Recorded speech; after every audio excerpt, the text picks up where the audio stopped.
For more than 7 decades, the Korean Peninsula has remained divided, an unresolved war, two radically different systems, and an increasingly complex security environment. Recently, our A-News Frontline team traveled to South Korea to explore whether reunification is still realistic. Our conclusion was pragmatic. For now, coexistence appears far more achievable than reunification. And there are several reasons why. Now, that conclusion is being tested. President of South Korea, Lee Jae-myung, is calling for renewed dialogue with Pyongyang and steps towards formally ending the Korean War, while Washington signals a possible shift in its military approach. So, is coexistence becoming the new reality on the Korean Peninsula? And could this be the beginning of a genuine diplomatic opening? Hello, this is Inside Politics. I'm Anastasiya Lavrina, and I'm joined now by Mr. Rovshan Ibrahimov, who is professor at the Hankuk University of Foreign Studies in the South Korea.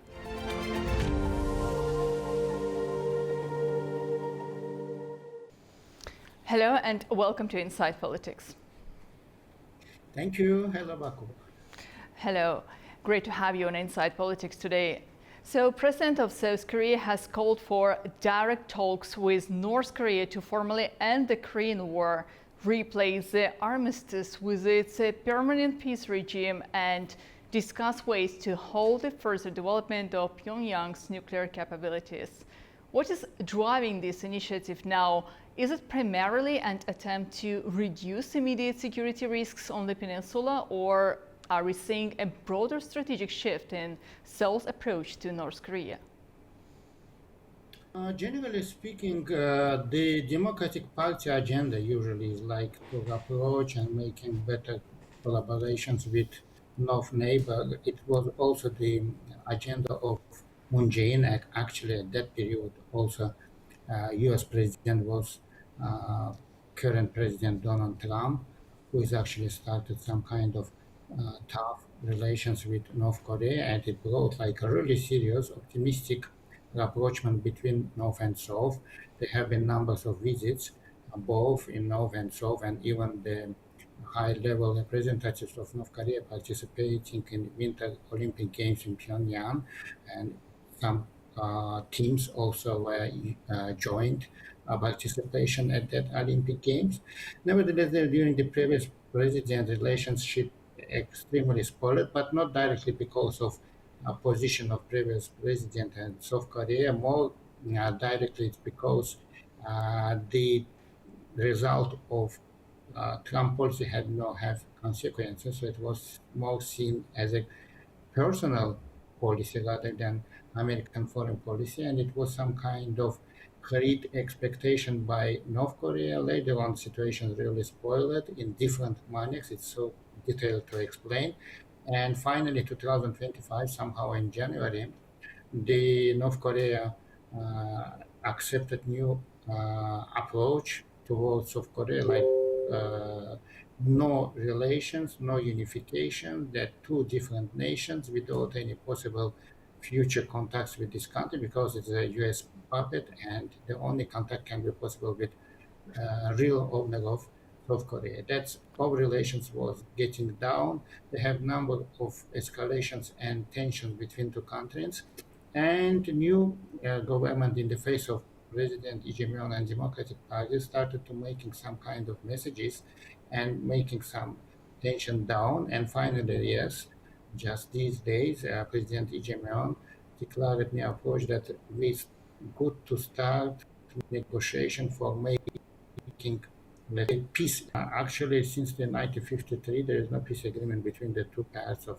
Yeah, absolutely. countries. Professor, that's indeed very interesting. You rightly pointed out the stance, the position of the American leader, President Donald Trump, who has signaled a willingness to change the military equation surrounding the peninsula.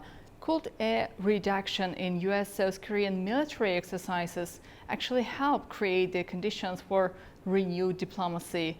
Or will Pyongyang simply interpret it as evidence that its strategy of military and nuclear pressure is working? we need to see how far will the American foreign policy in this aspect, because just now messaging by Trump regarding decrease common training, military training on the peninsula together with South Korea.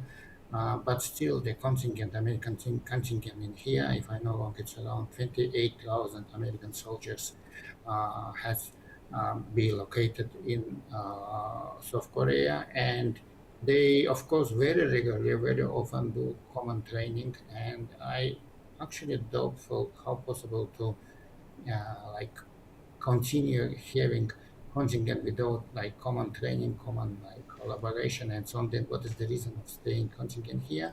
During the first Trump presidency, there was another like speech and messages that Korea must contribute more for the contingent, like pay more.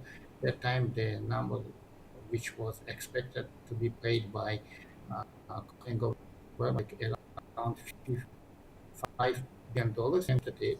But nevertheless, Trump lost elections and situation changed and not discussed until now about this sharing of financial burden. But in this regard, let's see what Pentagon will see and will say how what kind of Professor, what's also interesting is that President Trump linked his decision to scale back U.S. South Korean military exercises not only to their cost and his relationship with Kim Jong-un, but also to Seoul's refusal to support U.S. actions against Iran. How significant was South Korea's position on Iran in this decision? And does this suggest that Trump increasingly sees alliance commitments as reciprocal, or if an ally does not support Washington elsewhere, should it expect the same level of U.S. security commitment at home? um, there's position of some experts why Trump acts like that, and this is some kind of guesses, not really a ground reason. And okay, it's not only South Korea who did not support Iran, oh sorry, United States during Iranian conflict. All countries, as the United States implemented this operation alone. So does it mean that United States punish anyone else's in this regard? For example, even neighbors like Japan, so no, and this is maybe well a regional. I don't know what was the contribution of regional American forces, like which were distributed also in a region like Korea and Japan was crucial for implementing operation against Iran. It was minimum, I think. Such things not done in regarding like escalation the troops from one type to another. So I think that the issues about we are sad and upset about Iran.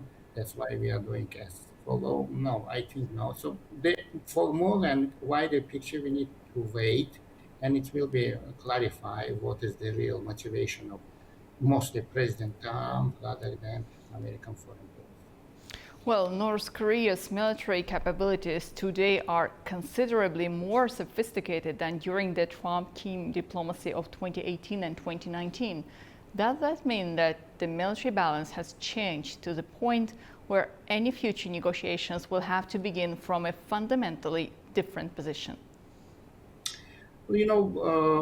South Korean military is the sixth strongest army, and defense expenditure is quite high. The only like disbalance that North Korea possesses nuclear uh, capability, even though some months in the south and many biggest part of population, which is more than 15, expecting and wanting also possessing of nuclear bomb in South Korea. It's play very minimal role, like some kind of balancing and so, such as strong approach between two territories. If in case North Korea implementing and using this weapon, they will also seriously damage. And that means America more about like distribution of security issues. Otherwise, South Korean army more ready for implementing necessary uh, duties regarding to uh, like to protect country and provide national security. Professor, and here is a difficult question. Can you Yes. build a permanent peace regime while North Korea remains a nuclear armed state? Or would that effectively legitimize Pyongyang's nuclear strategy?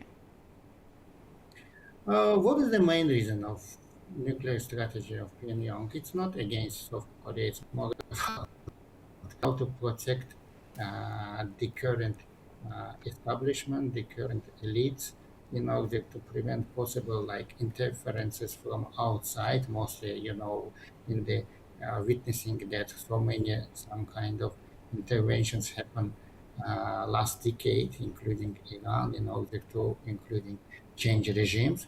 So this is like how to protect regime because the current nuclear capacity able to launch American territory, and that's why this is like somehow a guarantee of continuation the chain of elites, which is like forming since 1953. This is third generation of Kims, and high probably next president or leader of North Korea will be daughter of current leader.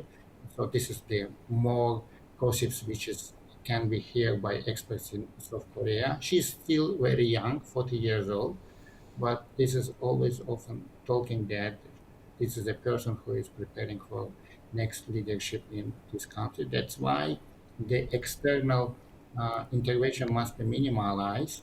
And yes, nuclear capacity is a guarantee of regime. Professor, Pyongyang has so far shown little quite enthusiasm for Seoul's outreach. What does Kim Jong-un actually gain from returning to inter-Korean dialogue today? What could Seoul realistically put on the table? Well, this is you need to understand that it's only one side message from South Korea that let's sign a peace agreement.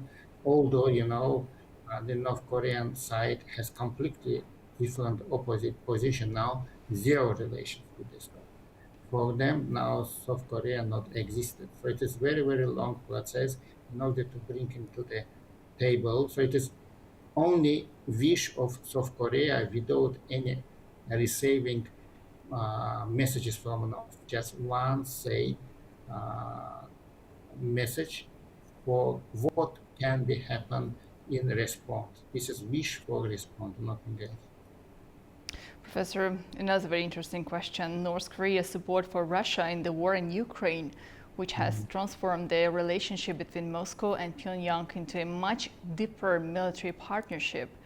Looking at the broader geopolitical picture, how is this changing the security balance on the Korean Peninsula?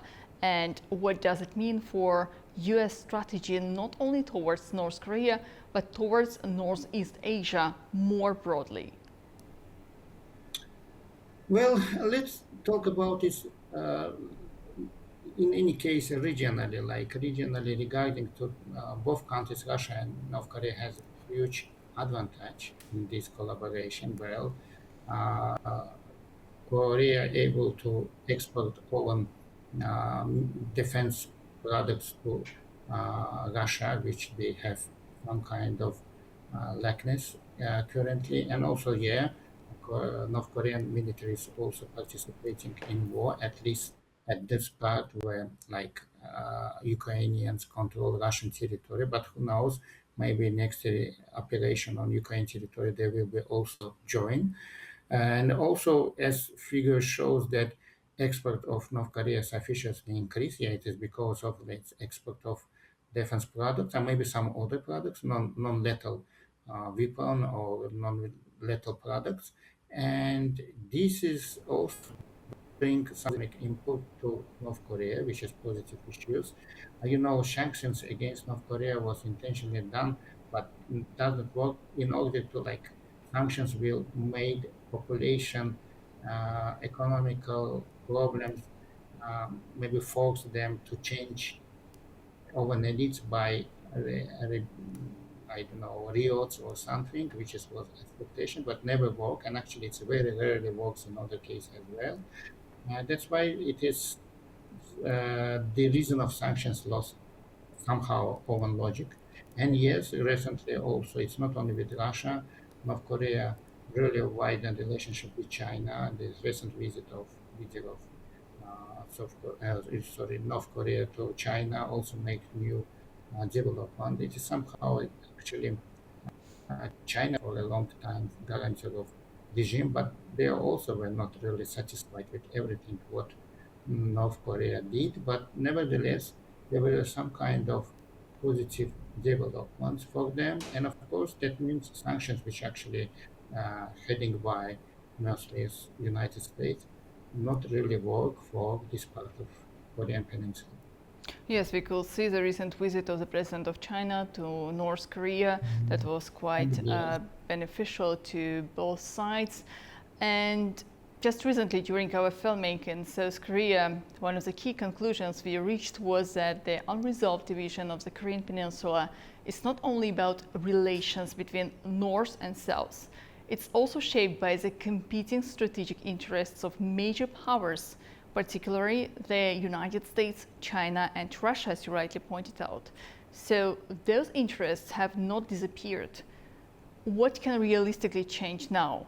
Can a lasting peace settlement be achieved when Washington, Beijing, and Moscow still have very different strategic interests on the Korean Peninsula?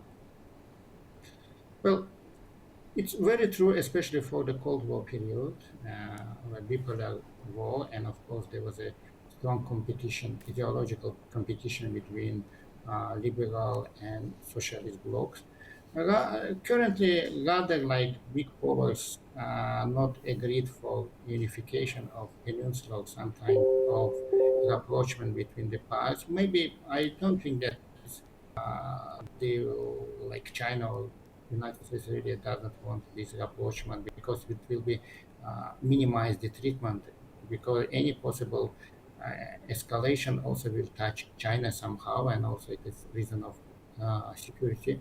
So the new reality appears now. It is also directly related with the approaches of North and South to each other. There was a good chance for making peace agreement, making problems back, but as I say, that North Korean approach completely changed because they upset, and mostly it is upset because sanctions not lifted, and South Korea didn't do anything for that. And another aspect was previous government President Yoon Suk, who like was imprisoned because of illegal declaration of martial law, and that time was really strong tension, and the reflection was that let's stop all contacts with Seoul, which never since 1953 happened.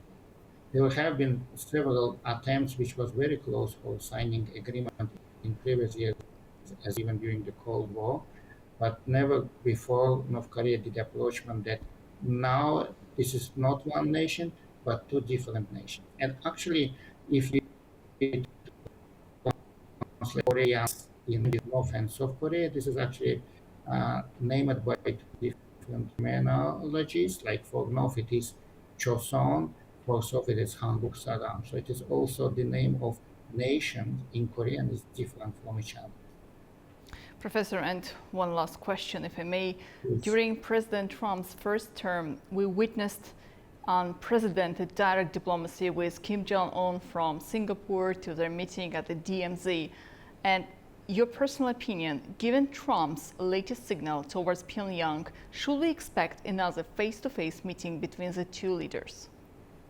Possible. It's possible because, as I already mentioned, that time meeting between Trump and leader of North Korea was not really the continuation of something logical explanation of American foreign policy. Many people were completely against. No one wanted making some ground for that. It was personal initiative by Trump, and when he lost second election, it was not easy for him to implement the further step. And that's why, in this regard, I should say that uh, after Trump lost elections, so everything done. No one from America had any interest for continuation of policy. Moon Jae-in, that time president of South Korea, before ending his term, he said that I very wish that we will sign peace agreement. So that can you imagine that how possible and how optimistic was that time relationship between two countries. And what I'm saying now, this is like absolutely zero contacts and ignoring from north to south. This is what happened just in like 5 years. It's a very short term, but the unbelievable ruined possible hopes at least for current time. Yes, still there's agenda between United States and North Korea, and such meeting can be possible. I think that North Korea also can be very possibly positively respond only if they would not remember that we promised at that time lifting sanctions, did not do that, and we actually not had a result. We don't need only talking, conversations, we need the concrete steps. If you will provide concrete steps, yeah, North Korea will be ready to. Well, Professor, thank you. Thank you so much for joining Inside Politics today. Thank you for the invitation. See you. Well, the Korean Peninsula remains one of the world's most complex geopolitical challenges, and the latest developments could mark an important new chapter in relations between North and South. For a deeper look at the realities behind this division, our latest A News Frontline documentary from South Korea is now available across A News platforms. Thank you for watching Inside Politics. I'm Anastasiya Lavrina, and I see you next time.